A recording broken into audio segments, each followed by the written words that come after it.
Hi everyone, here's a look at the Pro Mazda at Okayama. Sorry for being a bit late, I have been busy with other things lately. So this was just a time trial run, so it's in default weather afternoon. This is my best lap. People find this track quite difficult to find the absolute limit on because it's quite a low grip surface and the tyres do start to go away quite aggressively over a stint, which isn't common for this car. As you get into the later areas of the stint, you find yourself having to use a lot more curb and sort of turn it more on the brakes to get the front end to turn in. So the optimal line to take the lap on a quick lap with relatively fresh tyres and a late stint lap with the fronts sort of giving it up a bit is quite different.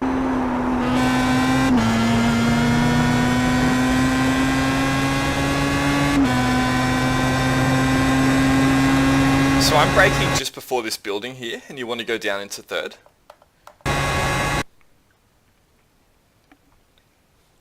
Now you want to make sure you get the inside apex. It's very tempting to try and brake late and sort of lock the fronts coming in, but if you miss that inside apex, you miss time as you're trying to move the car over, and that will kind of flow the car towards the outside of the track as you want to carry as much momentum as you can. Bring it to the outside, then cut it back to the right.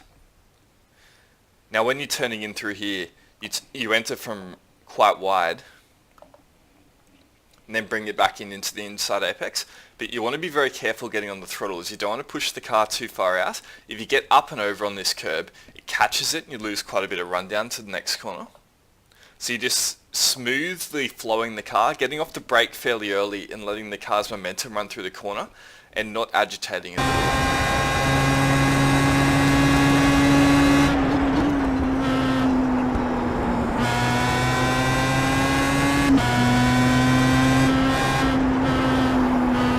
Sort of modulating the throttle to hold it on line through that lap. Now you kind of take the shortcut through the left and the right bit of the track here, but it's all still fairly flat. Now you're wanting to brake at around the 50 metre marker. It depends on how you do it. You can get on the brakes a tiny bit earlier, a tiny bit later. There's quite a few lines you can take through this corner, but I tend to want to bring it into a fairly tight initial apex, then push it out as you go further up the hill. A lot of people tend to want to gain time under brakes and take a bit later initial apex, but I don't find that's the more correct approach through here. So I'm on the brakes around that 50 metre marker. I think I actually caught the grass a little bit on entry. This wasn't 100% perfect lap, it was just the best I'd done in the only TT I ran. Yeah, I did. I caught the grass, which unsettled a little bit on entry. Don't do that. So turn in. Bring it into fairly close to the initial apex. I actually because I caught the grass and it unsettled the car a bit, it didn't quite grab the actual apex. You'd probably, if at all possible, you want to be getting about a metre further in and actually touching that inside curb before you run out, but it didn't cost me that much time, maybe half a tenth or a tenth. And then you're getting hard in the throttle and pushing the car out. You do want to use all the track on exit in this weather.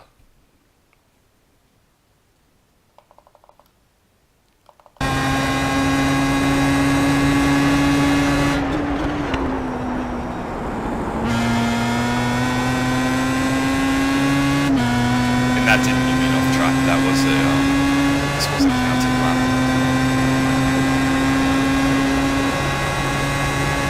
And just going back to here for a second, if you're too wide on initial entry, I find you're having to wait too long to get in the throttle, to get in the car. Like you don't, as the corner's quite long, you don't want to have to be off the throttle for any longer than possible. So if you can get a close initial apex, then you can get back on the throttle quickly and push it out. Now here you have to really feel the grip available because there isn't that much grip available at this track. So you're getting onto the brakes at around the 50 metre marker and then you're trailing it into the apex.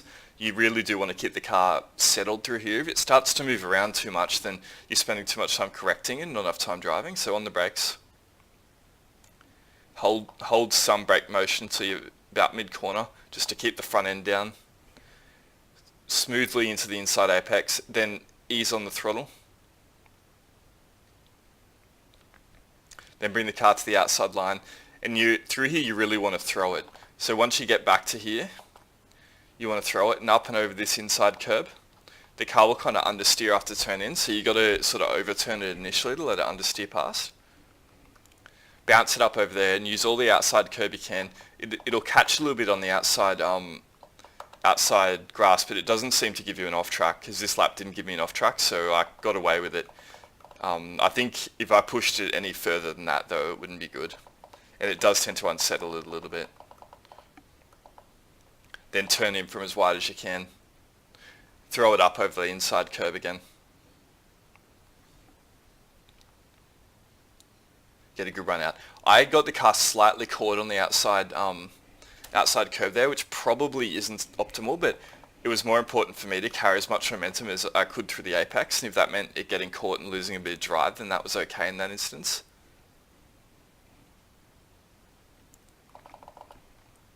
The kind of contradiction through this set of corners is there's not a lot of grip, so if you're really pushing the car too much on the brakes or the throttle, it starts to move around and you lose the momentum.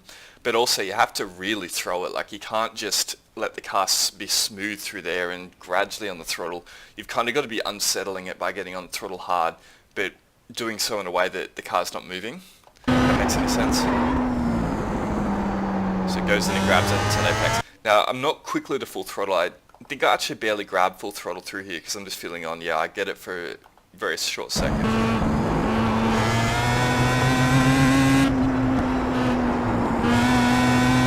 You really have to get this inside curb through this corner. If you don't, then you can't open the corner enough and you lose a lot of time.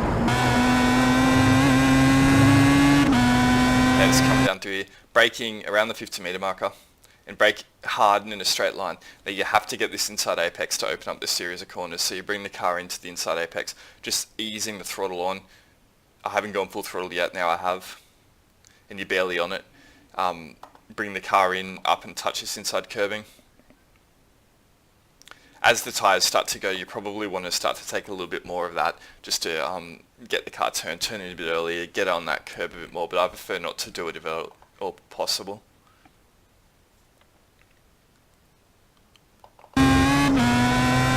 Coming through here, not lifting through that corner, down a gear. Don't take too much inside curves, unsettles it, use all the track, run it out wide. There's another lap. This is again really slippery through here, so you can see the throttle's not really coming up that quickly.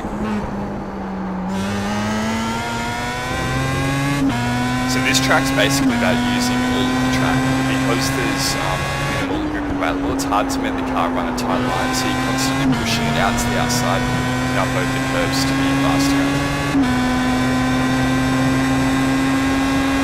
But it's a really fun track. It's maybe a little bit too drafty in the races in this car, but I do quite like it. It's one of the few tracks that you really have to be using the throttle modulation in this car, as in most tracks you can just get hard on the throttle quickly. You have to watch it a bit around here, so it's a bit of a different driving style.